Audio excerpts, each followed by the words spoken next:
Eu trouxe um tema hoje desafiador, hein? Amar o vosso inimigo.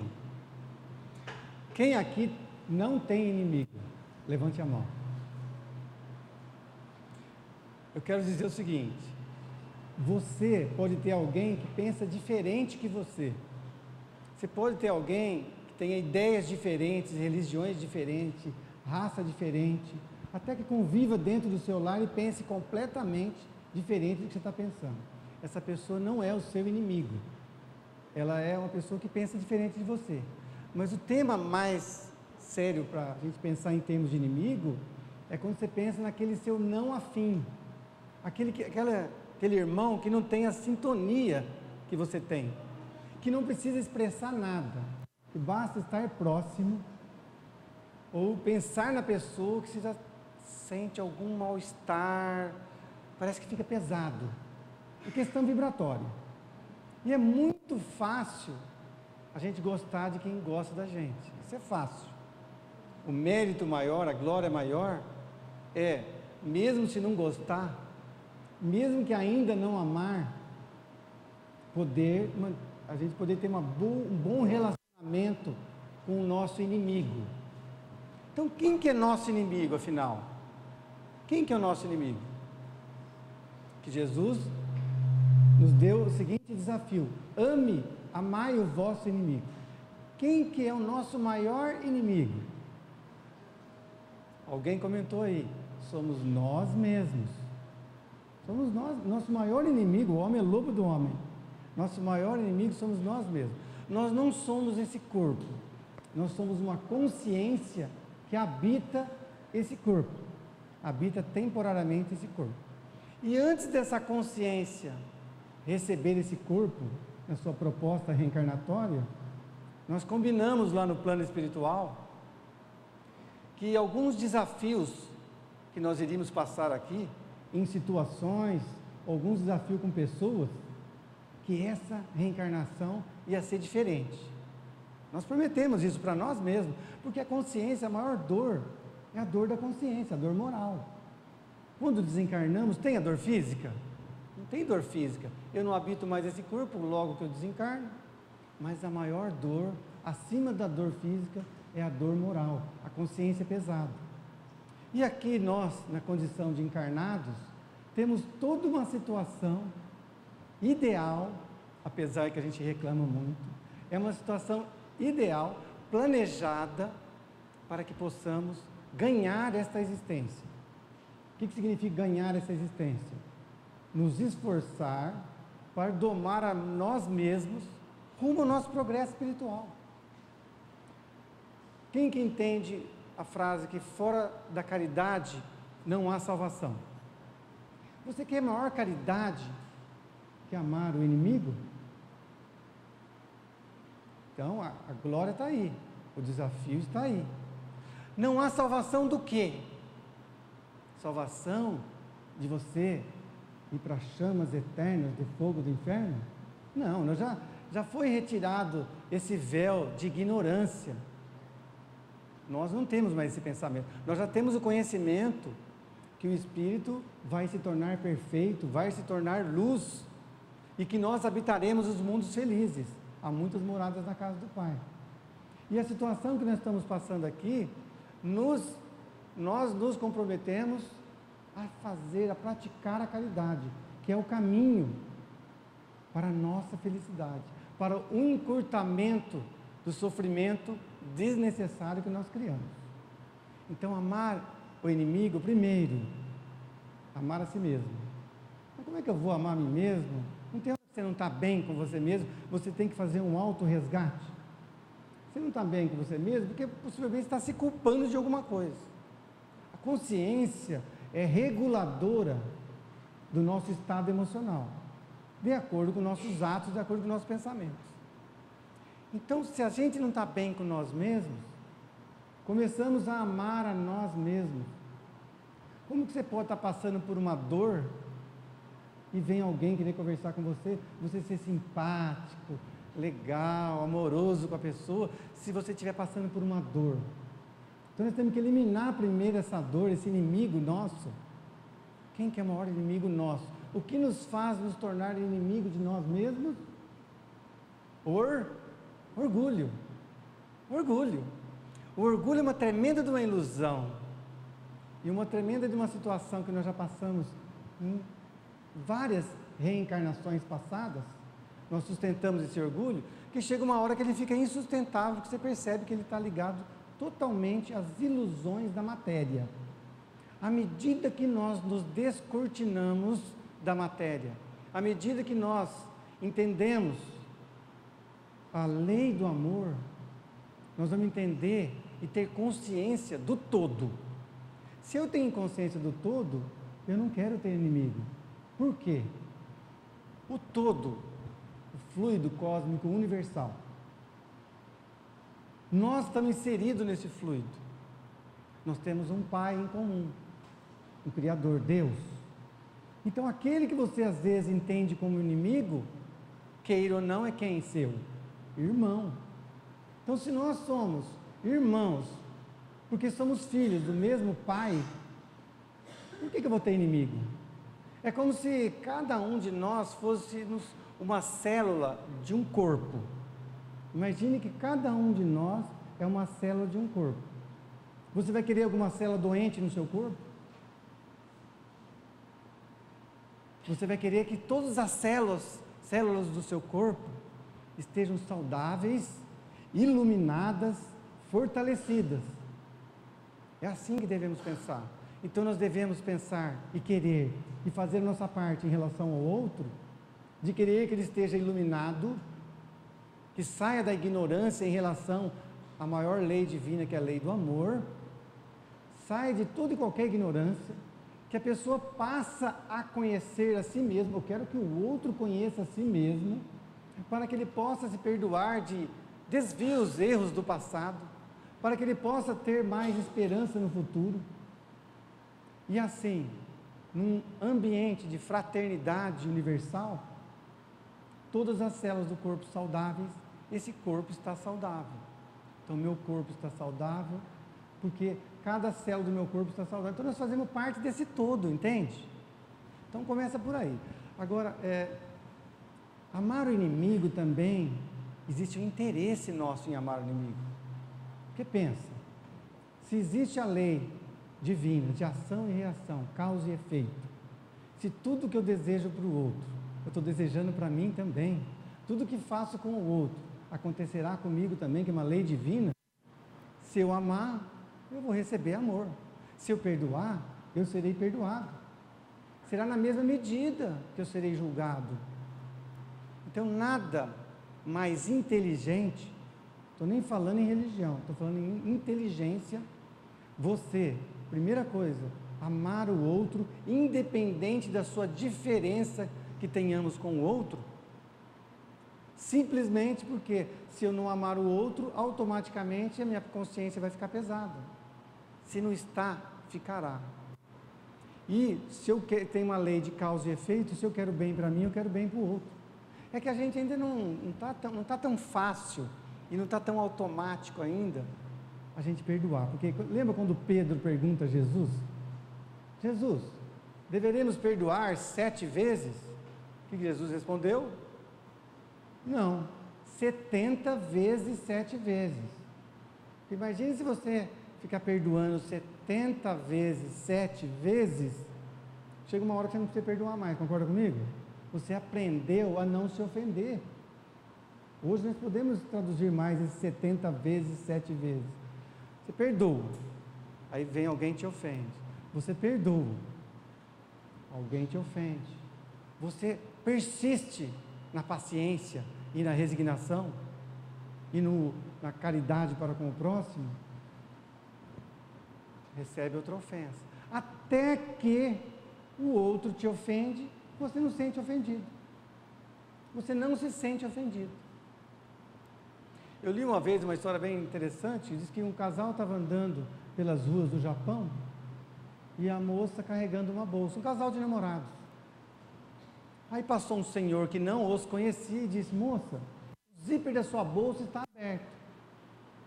Ah, ok, obrigado, desculpa. E ele seguiu. Mas olha, esse desculpa ficou estranho. O namorado falou: por que você pediu desculpa? Eu vou fechar esse zíper porque pode incomodar alguém. E se a pessoa tiver toque? Transtorno obsessivo compulsivo.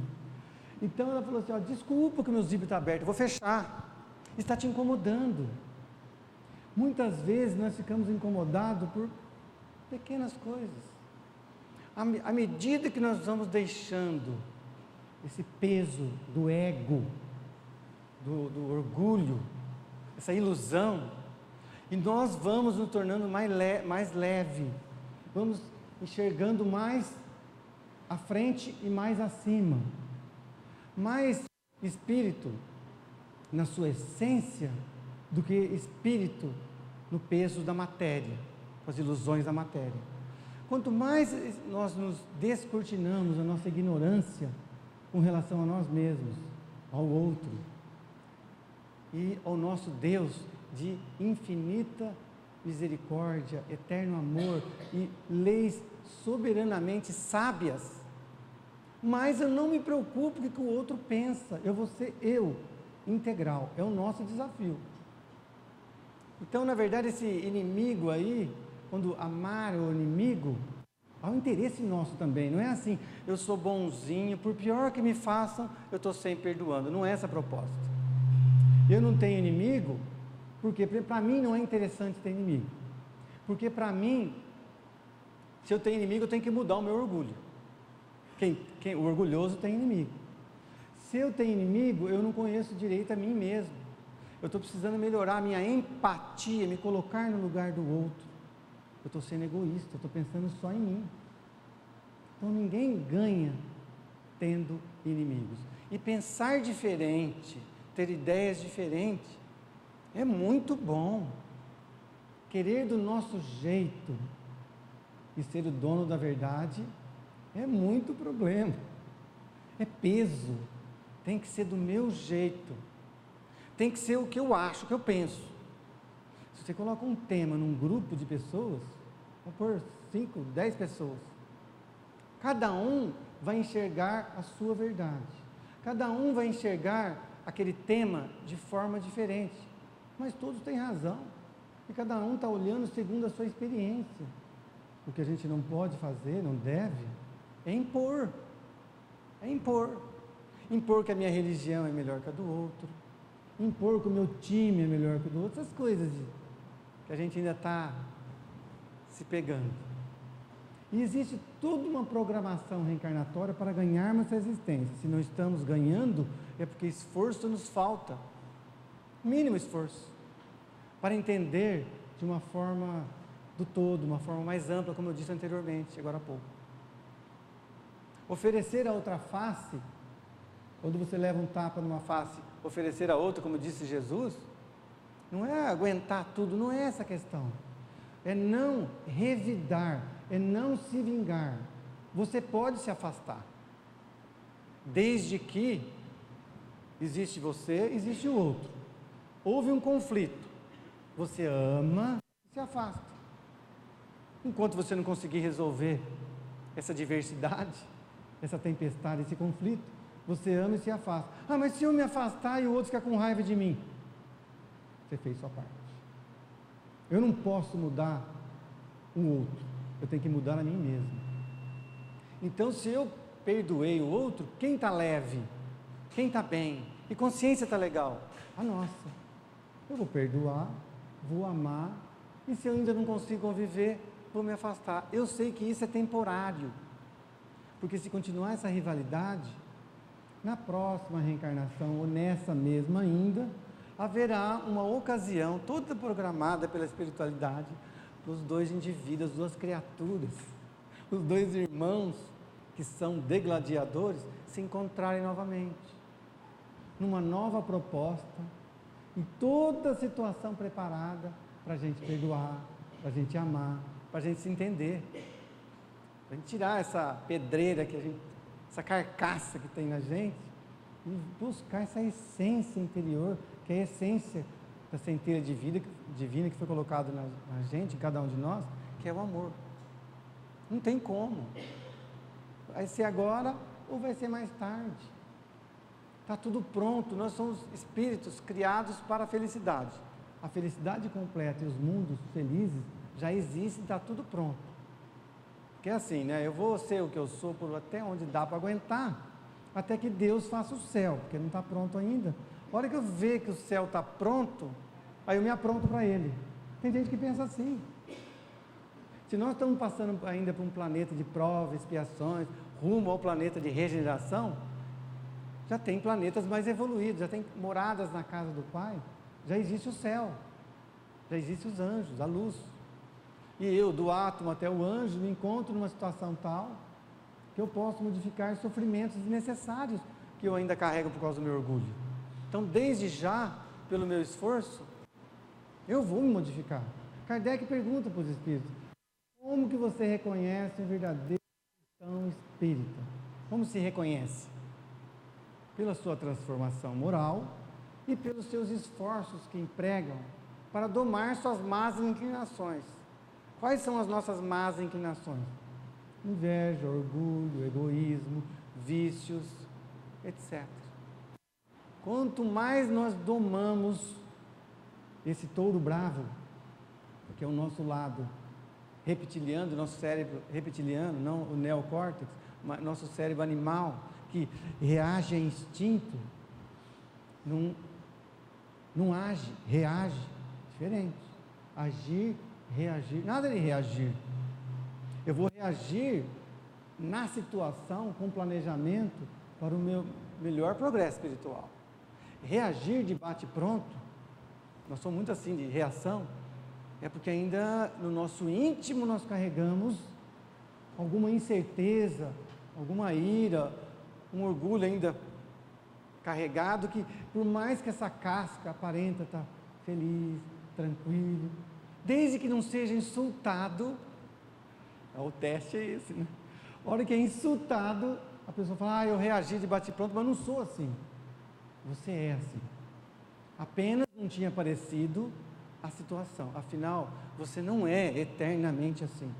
Você tem essa tendência. Você reage dessa forma porque ainda dentro dos seus conceitos orgulhosos, distorcidos, ainda nós estamos nesse peso da distração da matéria. Se nós enxergarmos sob essa ótica, sabendo que Jesus é o nosso modelo e guia, vamos ter Jesus como norte. Mas eu estou muito longe de ser Jesus. Ok, mas nós chegaremos lá. Ele chegou, ele foi criado espírito, sem nenhuma perfeição moral, sem nenhuma intelectualidade. Ele atingiu a luz pelos seus próprios méritos, pelos seus próprios esforços, e veio aqui nos trazer a proposta do amor. Ele sempre quebrou os paradigmas. Imagine falar sobre perdoar, aqui já fica ainda meio estranho, alguém olha bem feio para mim quando eu falo que no capítulo 12 do Evangelho segundo o Espiritismo, a proposta é amar o inimigo. Ainda a gente fica meio assim: será que eu vou conseguir? Será que isso é bom? Será que é verdade? Imagina a época de Jesus, imagine nós lá na época de Jesus, nós ainda lá na época de Jesus, ele trazia o amor, amar o inimigo, ter preconceito zero, orai por aquele que vos persegue, vos calunia. Quer dizer o quê? Se eu ainda não consigo conviver com o meu diferente, está difícil, então à distância eu vou orar por aqueles que me perseguem e me caluniam. Estou fazendo a minha parte, é a minha forma de amar, e eu estou apressando, acelerando o crescimento do outro. O outro não faz parte do meu corpo, outro do corpo universal, onde o mesmo corpo que eu faço parte. O outro não é meu irmão, segundo o mesmo Pai que é Jesus. Eu o quero bem. Não fica estranho eu falar que eu amo Jesus e eu maltratar o próximo, o outro? O outro somos nós mesmos, nesse todo. Então eu vou orar por aquele que me persegue, me caluniam, porque assim ele vai receber um facho de luz. Esse facho de luz vai mostrar para ele qual é o caminho da felicidade, Porque quando nós colocamos um destinatário na nossa prece, essa prece, esse fluido de amor chega. Todo espírita sabe que chega. Estando encarnado, estando desencarnado, basta fazer a prece com humildade, com desejo firme, com fervor no coração, chega até o outro. Até que ao ponto que passou muitos anos, você teve uma briga escolar, lá no terceira série do fundamental, era seu arqui-inimigo, o tempo passou, você se tornou adulto, um dia você encontra a pessoa, você fala, por que eu briguei com ele mesmo? Mas eu lembro que era meu inimigo da escola. Veja como você amadureceu, se questionou, não só aquele que falava que você não melhorava, que você brigou, não, se você tinha determinado jeito que incomodava, você encontrou outros que esse seu jeito incomoda, para que você mude esse seu jeito, orgulhoso, egoísta, para que a gente possa enxergar, se olhar no espelho, e possa evoluir. Essa é a proposta da nossa consciência tranquila, a proposta de Jesus, que sempre quebrou os paradigmas em todos os tempos. Se esse tema aqui é atual, amar os vossos inimigos, imagine aquela época, onde Jesus, ele reencarnou, para trazer a proposta do amor, foi perseguido e nós o crucificamos. Então, gente, a proposta é essa, a proposta de libertação. Esse tema, ele liberta a nossa consciência. Nós podemos sair daqui hoje fazendo exatamente igual nós fizemos nos dias atrás e nas reencarnações passadas. Podemos, temos o nosso livre-arbítrio. Porém, o convite que Jesus nos trouxe, quem quiser aprofundar no capítulo 12 do Evangelho segundo o Espiritismo, aprofunda esse tema, que é um grande desafio. Se agirmos diferente, receberemos energia, situações, coisas diferentes. Se agirmos melhor, a lei de causa e efeito não é um karma assim, você está pagando coisa errada que você fez. Tem o Dharma. A lei de causa e efeito é assim, você está colhendo os bons frutos dos esforços que você teve, das vezes que você amou, porque um ato de amor cobre uma multidão de pecados. Então eu vou me perdoar dos atos do passado e renovar a minha esperança no futuro, porque a fé é a certeza do projeto de Deus na prática. Então, se eu sei que eu estou passando uma situação agora, num determinado planeta, em um determinado país, aonde eu fico indignado com as coisas que eu vejo em política, com as coisas que eu vejo em mim, que as coisas ainda que eu vejo no outro, claro, eu posso ficar indignado, mas não revoltado. E essa indignação nós vamos transformá-la em esforço no bem e retribuir o mal com o bem. Esse é o nosso desafio. Então aí aquela situação, você vai conviver com uma pessoa a vida inteira falando amém, e levando chicotada amém, e levando chicotada, é isso? Não é isso. Você pode não aceitar a maneira de pensar, de agir do outro, mas você pode entender, isso é caridade. Eu posso entender, não aceito, está errado, mas se eu entendo, é porque ele deve estar passando por uma situação que ele acha, desfocadamente, que essa maneira que ele está agindo é a melhor, é o que tem para hoje, é o que a pessoa pode fazer naquele momento, é isso. Para de cobrar o outro, porque o que nós cobramos do outro é que nós estamos cheios, repletos.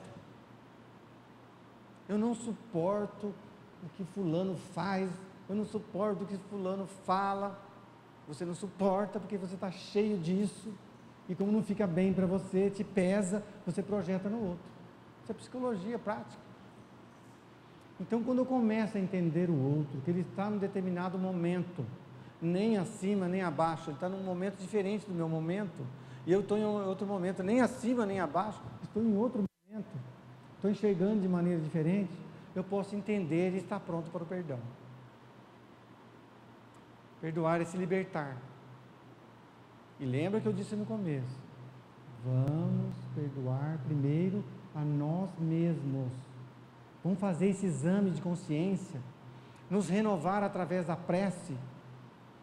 Começou a perder as forças, eu vou conseguir força, vou receber coragem, só que eu que vou ter que fazer, eu vou conseguir isso através da prece. Eu vou elevar minha sintonia. Se você estiver em silêncio e o pensamento estiver pesado, estiver carregado, você não está em prece. Você está deixando que as suas telas mentais de arquivos ruins sejam colocados em evidência. Vamos isolar esses arquivos e colocar telas mentais à frente dessas telas negativas, porque eu vou começar a partir de agora só criar coisa positiva na minha vida. A ciência já provou que um pensamento negativo gera 10 milhões de células inflamatórias no nosso corpo. E eu estou falando em células. E esse pensamento negativo baixa, como todo espírita sabe, baixa nosso o quê? Vibração. E você vai ter sintonia pesada, você vai ter sintonia com quem? Com aqueles irmãozinhos que estão nessa sintonia. Então eu vou elevar minha sintonia vibratória, energética, espiritual, pensa como quiser, através do fortalecimento da prece, quebrando o meu orgulho e amando o meu próximo. Muito obrigado e boa noite a todos. Obrigado.